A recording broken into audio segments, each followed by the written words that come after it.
maiguruketina mapa ma1 munun'una wangu Nyathi wati tonopedzera nekuboma nyaya iyi. Continue. Nyathi imbobvise gararwa Tony. Right.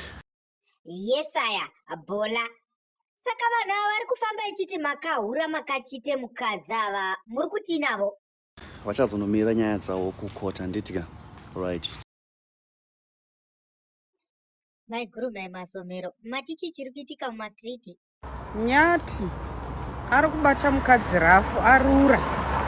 Matsomero ite kuti ga warura waitozokudiniko. Akabuka akaenda kuhotera nemukadzi muSouth African.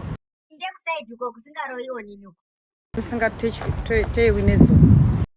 Aura yekuti Nyathi wacho waita sei?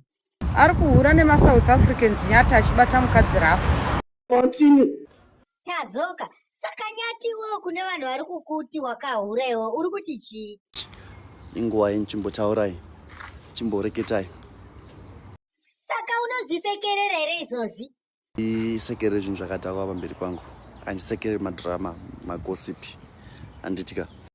Saka kune vanhu vakaite mazikuhwa aya mazigosipi aya uri kuti chii? Saka ada kuti mutaure nyaya yenyu kukoti. Momira nyaya yenyu mobudisa evidence, mobudisa proof. Handitika. Asikana.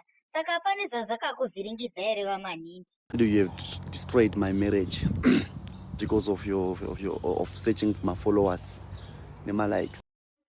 Pakaipa wangu Nyathi.